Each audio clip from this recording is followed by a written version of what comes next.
kamami, welcome back to my channel. Isang mapagpalang araw po sa inyong lahat. It's another day and another vlog na naman po sa araw na ito. So mga kamami, kumusta na po ba kayo? Sana po ay nasa mabuti kayong kalagayan. So bago ako magmarites sa inyo mga kamami ko, paki-subscribe ang aking YouTube channel, Mami Lea Vlog. At syempre, huwag kalilimutan, i-hit ang notification bell para na sa ganoon mga kamami ko ay ma-update ko kayo sa mga bagong i-upload ko mga video mga kamami. So mga kamami ko, ang dami kong mga naka-stock na sunscreen protection. Sino ba sa kanila ang binabalik-balikan ko at hanggang ngayon ay ginagamit ko siya? Sino sa kanila ang matagal ko nang ginamit pero madalang ko na lang siyang gamitin ngayon? So, sino ba sa kanila ang 2 beses ko lamang siya, hindi ko siya naubos, tapos may nakita akong ibang sunscreen at yung bago, yun ang aking ginamit. Sino ba sa kanila? Alam niyo po mga kamami, hindi naman masasayang ang mga sunscreen na ito dahil hindi ko na sila ginagamit sa aking face. So, ginagamit ko na lamang sila sa aking kamay at kung ano yung area na nakalitaw para mainitan sa init ng araw. Kaya hindi sila nasasayang, nagagamit ko pa rin sila, pero hindi ko na sila ginagamit sa aking mukha. So mga kamami, imamarites ko na sa inyo kung sino ang mga binalikan ko at hanggang ngayon ay ginagamit ko pa rin. Pero matagal ko na silang nahinto, pero still, binabalik-balikan ko sila. Kumbaga, naghiwalay na kami pero nagbalikan ulit kami. Imamarites ko ngayon mga kamami ko kung alin sa kanila ang binalikan ko at hanggang ngayon ay ginagamit ko. Kung marami, siyempre iisipin nyo, kung 3 yung nagustuhan mo, Mami Lea, paano yun? Ang ginagawa ko mga kamami ko, siyempre, kapag meron talaga akong isang sunscreen protection na tuwing umaalis ako, yun ang ginagamit ko. Dahil, bakit nga ba? Yun ang tanong, di po ba? Kasi, kapag ginamit ko yun, kahit wala na akong ilagay na kahit ano sa aking mukha, ay nagmumukhang press ang aking balat. At ang pinaka-importante dun sa lahat, wala siyang white cast. Yun. At ang kanyang SPF ay SPF 50. Pero sa mga ipapakilala kong mga sunscreen protection na aking mga ginamit before pero hindi naubos dahil meron akong nakitang iba o may biniling iba ang aking anak. So mga kamami, eto na. Isa-isa ko silang ipapakita. So, hayan. Ano sila sunod-sunod.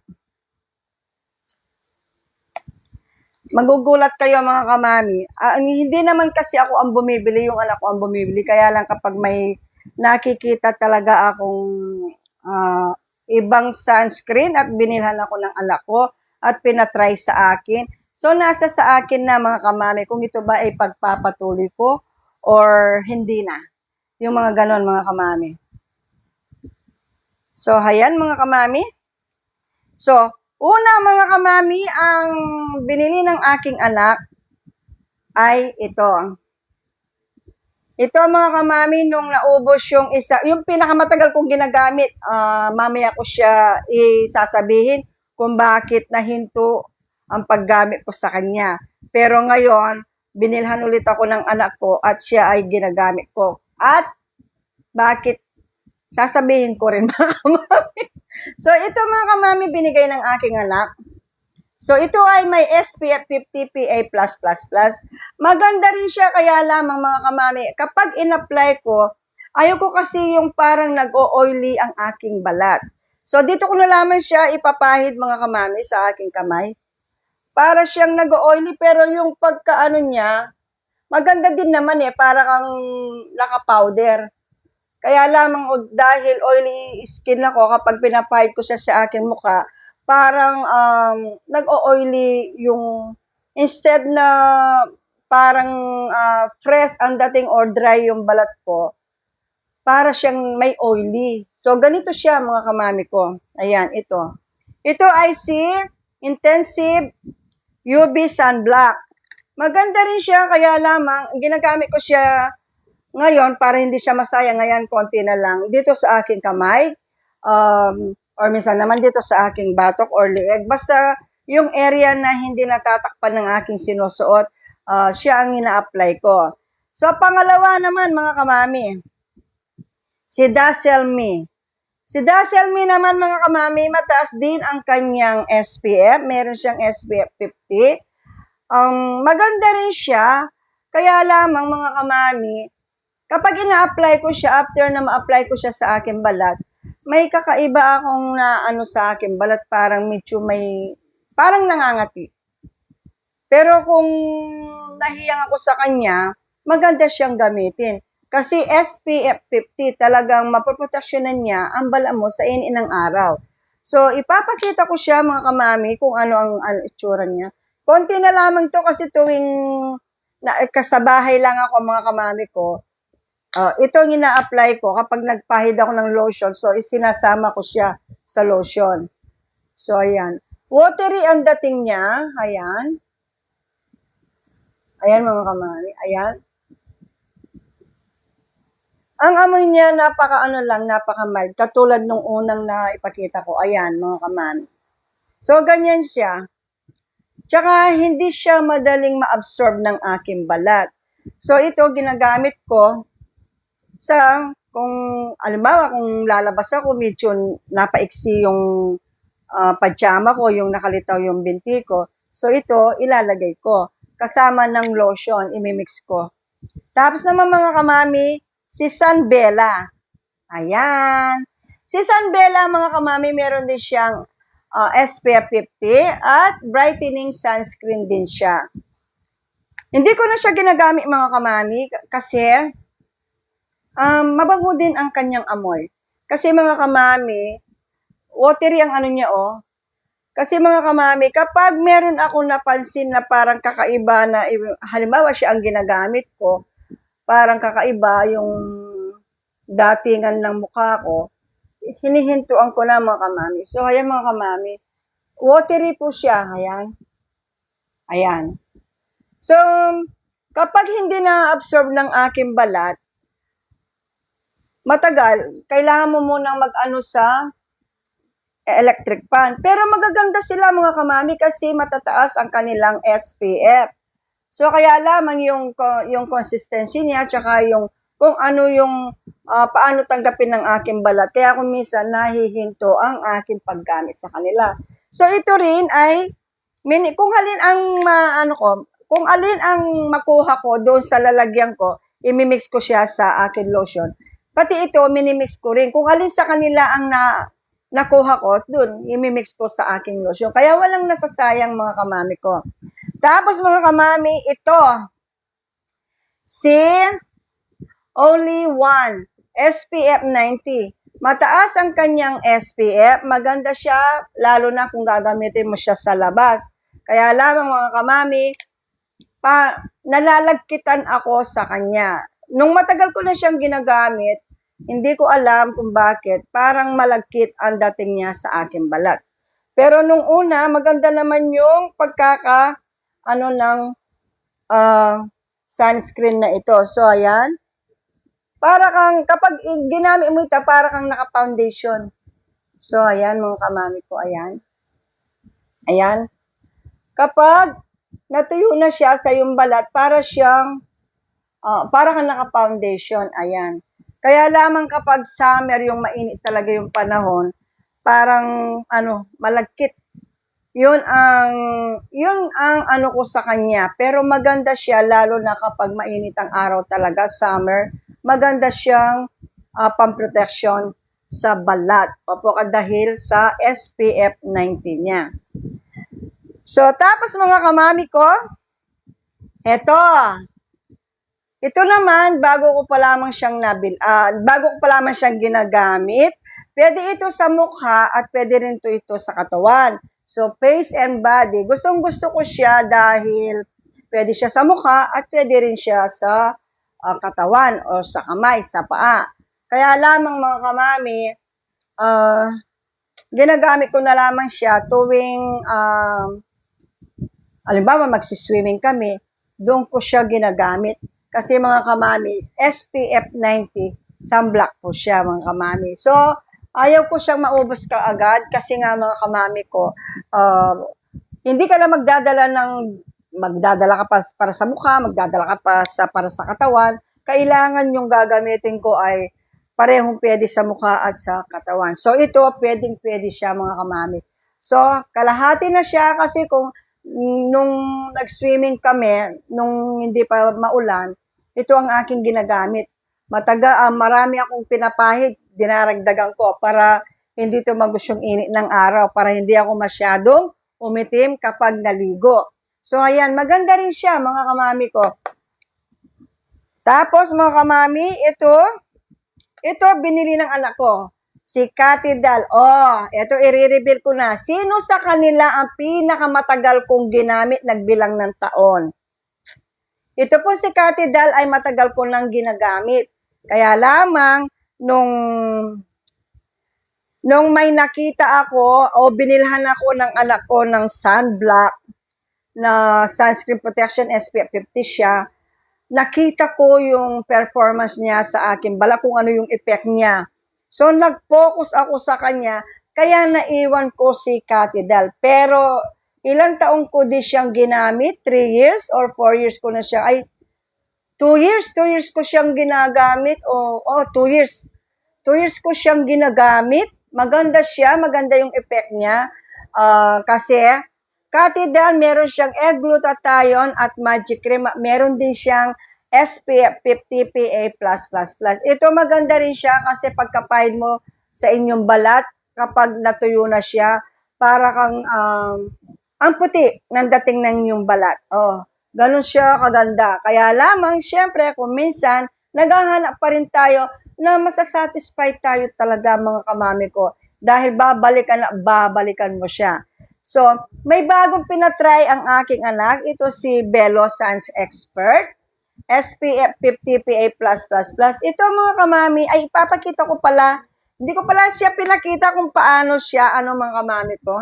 Nalito na ang kamami. Pero gusto ko pa rin ipakita kahit nahuli na yung aking isang sunblock, yung pwede sa mukha, pwede sa balat. Ito ay talagang maputi. Kapag in-apply mo siya sa balat mo, maputi talaga siya, mga kamami ko. Sana hindi kayo nalito, mga kamami. Ito siya, Kapag inilagay mo siya, talagang mapapaputi niya ang inyong balat. Ayan. So, ganyan siya, kaganda. Kaya, kapag may nagsiswimming o talagang maglalaramianda kami sa labas, ito talaga, dinadala ko. Ayan. Puputi ang inyong balat dito. Hindi siya malagkit, madali din siyang ma-absorb. Tapos naman, ito naman si Belo. Ang amoy pala nito, mga kamami, mabangong amoy niya, gustong-gusto ko. Tapos si Belo naman, mga kamami, ganito ang kanyang, ayan. Hindi siya malagkit. Blendable siya, ayan. Ayan si Belo. Ayan. So, ayan. Ayan, ganyan siya. Ayan, mga kamami, Maganda din siya, mga kamami ko. Tapos, si L-glutathione naman, mga kamami, dito ko siya ilalagay. Para makita ninyo kung ano ang mga anong effect kapag in-apply mo siya sa iyong balat. So, ayan. So, ayan. Talagang puputi ang balat mo sa mukha. Ayan. So, ayan. Kaya binalikan ko siya, naghiwalay na kami pero nagbalikan ulit kami. Kaya lamang, mga kamami, talagang meron akong gustong-gusto na nag-iisang sunscreen. Pero ito ginagamit ko rin sila, mga kamami. Pag nasa bahay lang ako, ito ang ginagamit ko. Salitan. Kung ngayon ito ginamit ko, bukas yung isa, yung ganun ba? Para walang masayang. Ayan. Ayan ang effect ni Cathy Dal. Papuputiin niya ang yung mukha. Tapos, ang isa naman ay si Warada. Si Warada naman ay SPF 60 naman siya. PA+++. Maganda siya, mga kamami ko. Ilalagay ko na lang siya sa aking mukha. Ayan. Mabango po yung amoy niya. Mild, pero maamoy mo pa rin yung bango niya.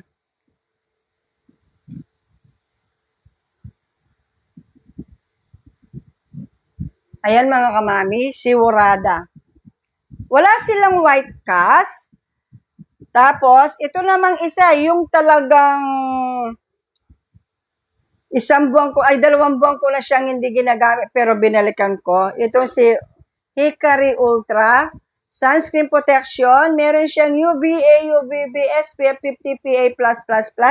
Napakaganda niya, mga kamami. Dito talaga ako na binabalik-balikan ko talaga kahit hinintuan ko na, babalikan ko talaga.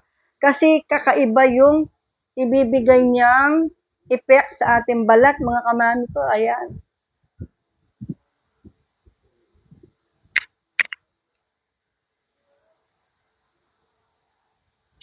So, ayan mga kamami, tingnan nyo, oh.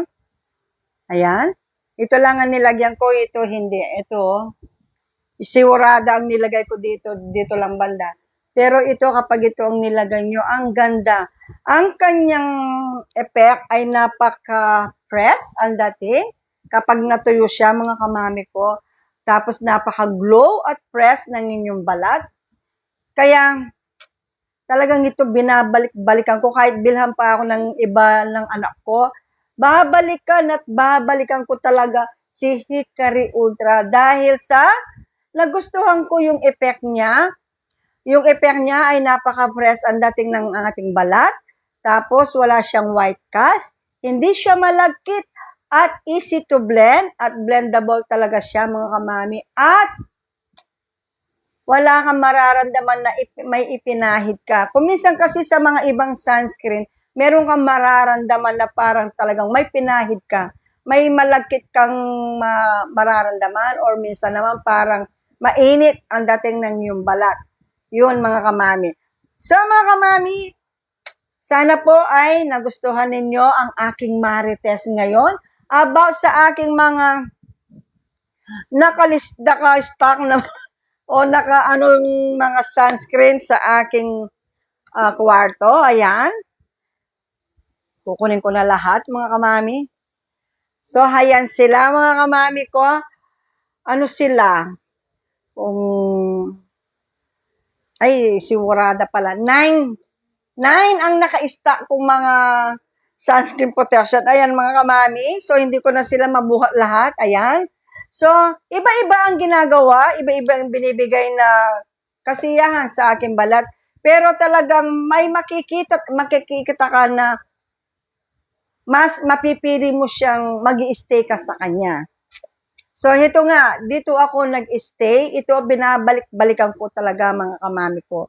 Kahit anong mangyari, basta nagkaroon ako ng budget or kung minsan wala akong budget, pinabibili ko ito sa aking anak dahil talagang dito ako, talagang nagustuhan ko ang ibinibigay niyang effect. Yung pagkataas mong mailagay, talagang dito ako nasiyahan sa ibinigay niyang resulta sa aking balat. Hindi lamang siya sunscreen protection, kundi naibibigay pa rin niya yung glowy na gusto ko, yung magmumukha kang fresh, yung mga ganon, parang ang linis ng dating, yung ang neat mong tingnan, yung mga ganon.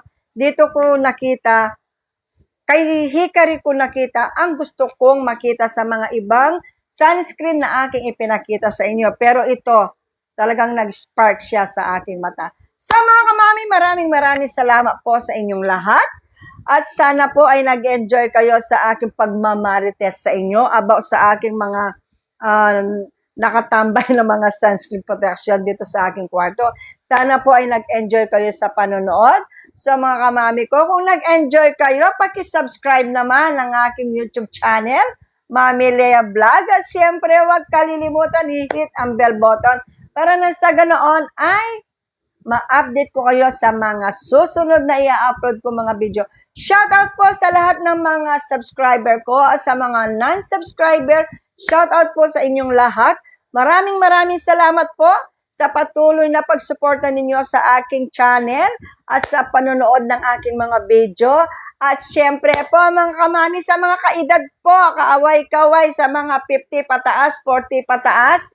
So, kayo, kung gusto po ninyong pumili ng mga sunscreen protection na gusto ninyong gamitin, na matagal ninyong magagamit, marami po kayong pagpipilian. Kayo po ang pumili kung alin sa kanila ang gusto ninyo. Lahat po sila ay magaganda at syempre po nakadepende pa rin po yan sa ating skin type. Kasi kung minsan kahit sunscreen na lang ang pinapahid natin, kung hindi gusto ng ating balat ay magkakaroon yan ng reaction. So mga kamami, thank you so much. God bless you all po. Mag-ingat po tayong lahat. See you next vlog. Bye!